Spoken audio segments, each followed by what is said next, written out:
of the hidden references were you able to uncover in Spider-Man No Way Home? From the crowd we hear, "You're just a kid?" calling back to Spider-Man 2 when Tobey's identity is also revealed after stopping the train, and one of the civilians he saves says, "He's just a kid." Peter and MJ swing past a Rogers the Musical ad, the Broadway musical Clint Barton attends in the Hawkeye series. MJ, I'm so sorry, but I can't see anything.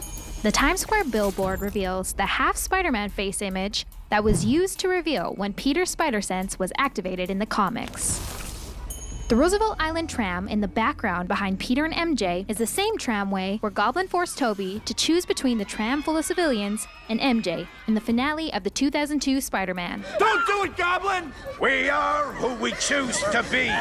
Now choose! Is Peter's use of web and manhole cover a moment of foreshadowing?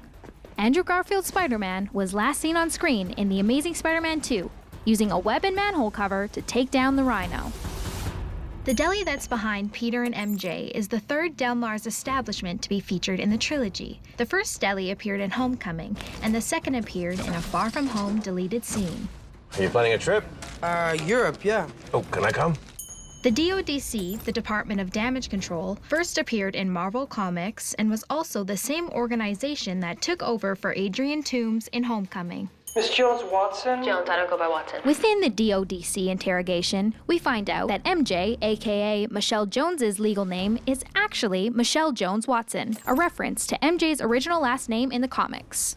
Unexpected and welcome surprise for Marvel fans is the appearance of Matt Murdock, blind lawyer by day and the vigilante known as Daredevil by night.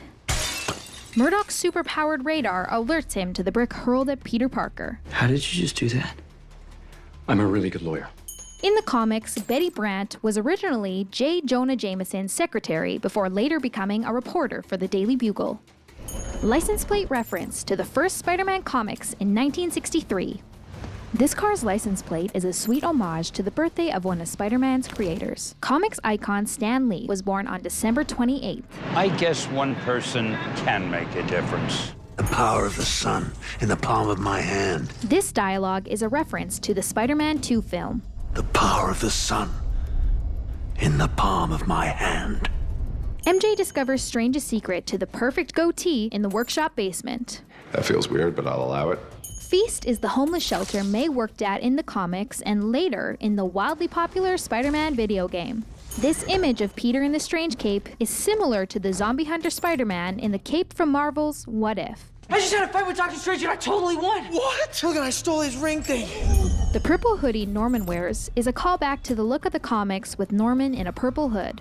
So, Peter Parker, what pernicious propaganda are you peddling? JJJ's overuse of alliteration is a callback to the comics, and Jonah's headlines overusing alliteration. The power is different. I like it.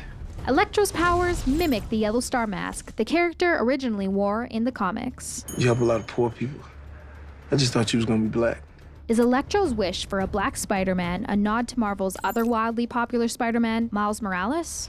Looking closely at the silhouettes of the beings about to break through into our reality, we see a silhouette carrying a spear, which appears to be Spider-Man rogue Kraven the Hunter. This looks like the rogue with the deadly stinging tail, Scorpion. And last but not least, this image looks like the obscure but fan favorite six-armed Spider-Man. The grungily modest studio apartment Peter inhabits is a callback to Tobey's Spider-Man 2 apartment, and the one Peter could barely afford in the original comics. Peter sewing his own suit is a callback to the comics creation of his first spider suit. The color and design of Peter's latest suit at the end of the film is most similar to the original look created by Steve Ditko in the comics.